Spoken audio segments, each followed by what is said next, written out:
ছুটে যাওয়া নামাজের রাকাতগুলো নিজে আদায় করার সময় সূরা মেলাতে হবে কিনা, খুব দরকারি এবং গুরুত্বপূর্ণ একটি প্রশ্ন। অনেকেই এই প্রশ্ন করে থাকেন। প্রায় আপনার ইমামের পেছনে সালাত আদায় করতে গিয়ে যদি 2 রাকাত 3 রাকাত ছুটে যায়, ধরুন 4 রাকাত ওয়ালা নামাজের আপনি শেষের 1 রাকাত পেয়েছেন, আপনার 3 রাকাত ছুটে গেছে। এখন এই রাকাতগুলো আপনি কিভাবে আদায় করবেন? এখানে দুইটা দিক আছে, একটা হলো কেরাত পাঠ, আরেকটা হলো বৈঠক। এই বৈঠক এবং সূরা ফাতিহার সাথে অন্য সূরা মিলানো, এগুলো আপনি কিভাবে করবেন? সূরা ফাতিহার সাথে অন্য সূরা মিলাবেন কি মিলাবেন না, এবং বৈঠক কোন হিসাবে করবেন, এটার উত্তরে আমরা বলবো বৈঠকের বিষয়টা খুবই সহজ। আপনি যদি শেষের রাকাত পান 4 রাকাতওয়ালা নামাজের, তাহলে আপনি নিজে যখন ইমাম সালাম ফেরানোর পরে সালাম ফেরানো ছাড়া আপনি দাঁড়ায় যাবেন, দাঁড়ায় গিয়ে আপনি যখন সালাত শুরু করবেন, আপনার প্রথম রাকাতে আবার বৈঠক করবেন। ইমামের সাথে তো বৈঠক করছেনই, এরপরে দাঁড়ায় যখন আপনার 3 রাকাত ছুটছে, ওই 3 রাকাত পড়া শুরু করেছেন, ওই 3 রাকাতের প্রথম রাকাতে আপনার আবার বৈঠক করবেন। তাহলে পরপর 2টা বৈঠক হবে, হোক, কোনো অসুবিধা নেই। কারণ আপনার এই প্রথম রাকাতটা মূলত আপনার জন্য দ্বিতীয় রাকাত, কারণ 1 রাকাত ইমামের সাথে পেয়েছেন, আর একটা একা একা পড়ছেন, তাহলে এটা কত নম্বর রাকাত হলো? দ্বিতীয় রাকাতে বৈঠক করতে হয়, সেই হিসেবে আপনি এখানে বৈঠক করবেন। তাতে 2 বৈঠক হোক, সমস্যা নেই। প্রথম বৈঠকটা হলো ইমামের অনুকরণ করতে গিয়ে, ইমাম যেহেতু বসছে আপনি দাঁড়াইতে পারেন না, সেজন্য বাধ্য হয়ে বসেছেন, এটা হলো আপনার মূল বৈঠক, যেটা আপনি একাকে আদায় করছেন। তাহলে বৈঠক কোথা করবেন বুঝতে পেরেছেন তো?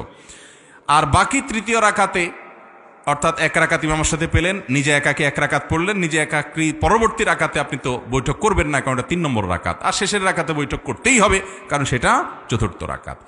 মাগরিবের নামাজ যদি হয়, তাহলে এমনও হতে পারে যে 3 রাকাতে বৈঠক হতে পারে কি পারে না? কেউ যদি মাগরিবের শেষের রাকাত পায়, তাহলে ইমামের সাথে বৈঠক তো করতেই হবে। তার 2 রাকাত ছুটছে, তাহলে সেই 2 রাকাতের প্রথম রাকাতে আবার বৈঠক করা লাগবে কি লাগবে না? কেন লাগবে? কারণ সিরিয়ালে এটা কত? দ্বিতীয়। তা দ্বিতীয় হওয়ার কারণে বৈঠক করতে হবে।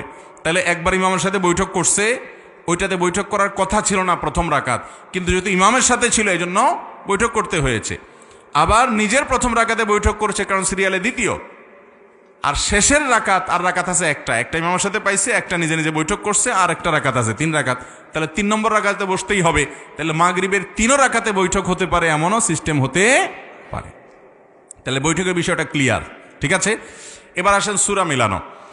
সূরা মিলানোর জন্য ওলামা একরাম এবং ফোকাহ একরামের 2টি মত আছে। অনেক ওলামা একরাম বলেছেন, ইমামের সাথে যে নামাজগুলো ছুটে গেছে, 3 রাকাত 2 রাকাত, যেগুলো ছুটে গেছে পায় নাই, সেই নামাজগুলো যখন মুক্তাদি পরবর্তীতে ইমাম সালাম ফেরানোর পর তিনি দাঁড়িয়ে একা একা আদায় করবেন, এগুলো তার সালাতের শেষ অংশ। অনেক ওলামা একরাম ফোকাহ একরাম বলেছেন শেষের রাকাত।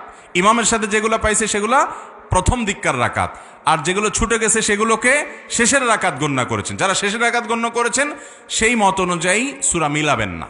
কিন্তু এই মতের চাইতে অধিকতর অগ্রগণ্য মত এবং সতর্কতাপূর্ণ মত হলো যে যেই রাকাতগুলো ছুটে গেছে সেগুলোকে মুক্তাদি যখন একাকী আদায় করবেন, সেগুলোকে শুরুর দিককার রাকাত ধরবেন, আর যখন শুরুর দিককার রাকাত ধরবেন তখন সূরা ফাতিহার সাথে অন্য সূরা মিলাবেন।